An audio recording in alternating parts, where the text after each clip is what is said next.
Well, we are not punished for the sin, we're punished by the sin. And what happens when we do what we ought to do? As is said often within this philosophy, nothing feels as good as doing what we ought to do.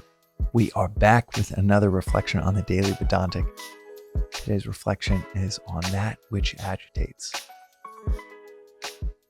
The ancient philosophy of Advaita Vedanta, which comes from these 4 textbooks, the Vedas, that sit at the source of nearly all Eastern philosophies, several thousand years ago. A lineage of philosophy that has continued to this day with sages and saints instead of the Western philosophy where it's all about discovering new concepts. It's really just unraveling the same concepts, perhaps for a new audience, but rediscovering them over and over again, trying to understand what the sages, saints, the masters have already said. That is the pursuit. And within this philosophy, there is no real concept of sin that we are used to in the West, where there are rules, cosmic rules, and a cosmic judge that says, hey, you broke that rule. Now I'm going to punish you. The closest that this philosophy gets to sin is the definition of that which agitates. In other words, you're not punished for the sin, you're punished by the sin. You put your hand in a fire. You're not punished from some cosmic judge.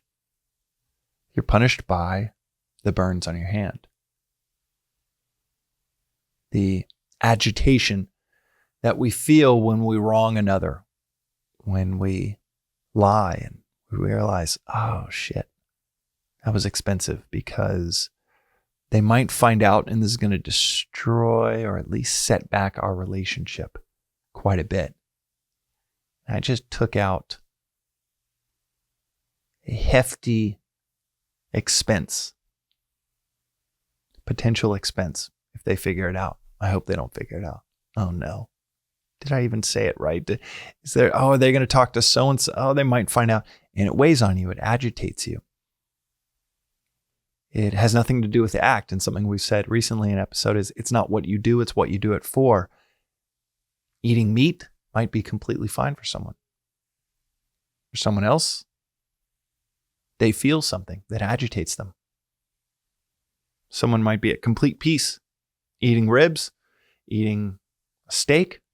Someone else might have a different orientation and feel agitation when they order the exact same entree.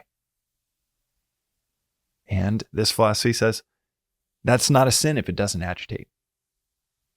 And you can easily take it to the extreme, which people always do. They say, well, what if you kill someone else? Well, if it agitates you, then it was a sin. If it doesn't agitate you, it's not a sin. If you're a surgeon trying to save someone's life in emergency surgery and your knife cuts the wrong thing and that person dies, and you have a professional perspective of, okay, I actually know that the odds in a surgery like that, with how fast we have to move, with the chance for mistakes, the odds are low, and that happened. That mistake happened. But that is the work that I've signed up for every day, 10 times a day, finding myself right at death's door with a patient. And it is the work that I'm used to, that I know that I'm good at. And I need to now go into the next operating room with another life-threatening surgery. And I need to be clear-headed. That physician, that surgeon, without agitation, having killed someone, or the typical example of you're protecting your family or protecting someone around you, and you have a justified reason to protect them. And the person you're protecting them against loses their life, and you don't feel any agitation from it. That is not a sin. And if you can find me one person that in cold blood could murder another person and feel no agitation, then I would tell you yes. That is not a sin. But that is one hell of an if.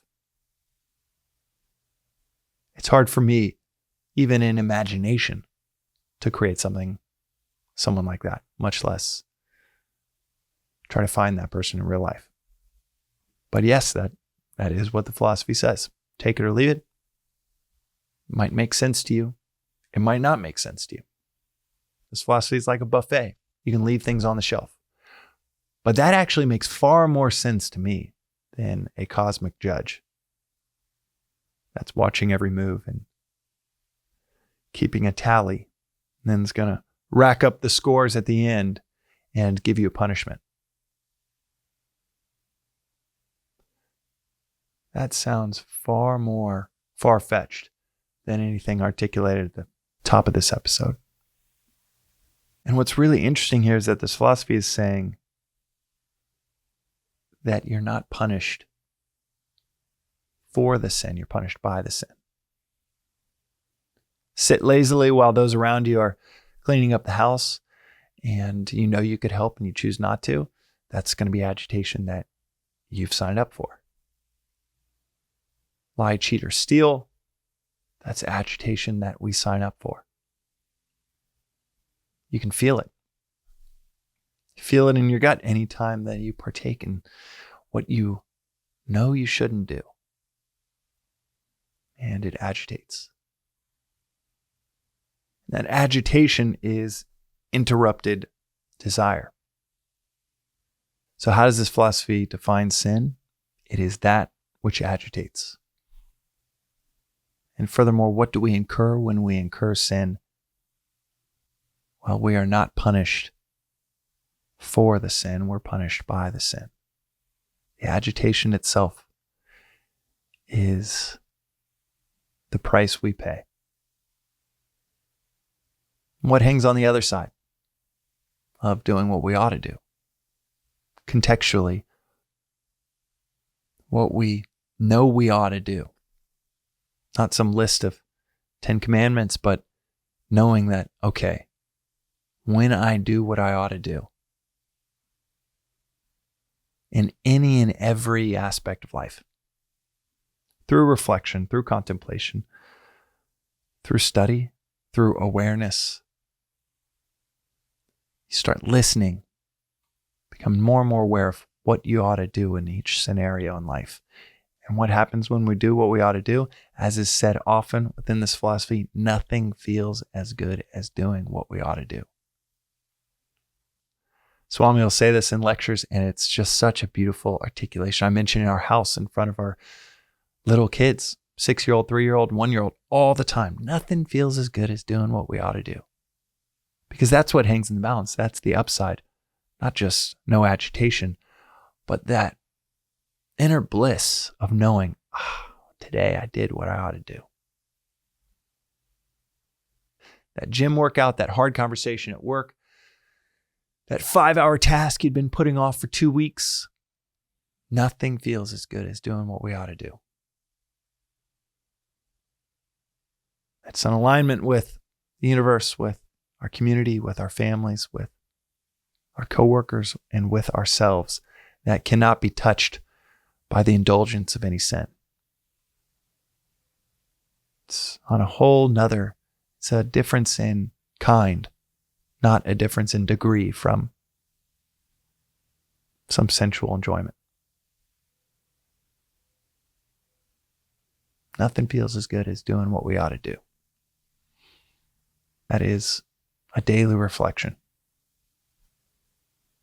that we could all think about over and over again.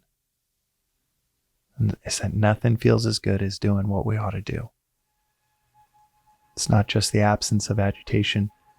It is the beauty of being in alignment with ourselves and those around us. And that's today's reflection on the Daily Vedantic. We'll see you next time.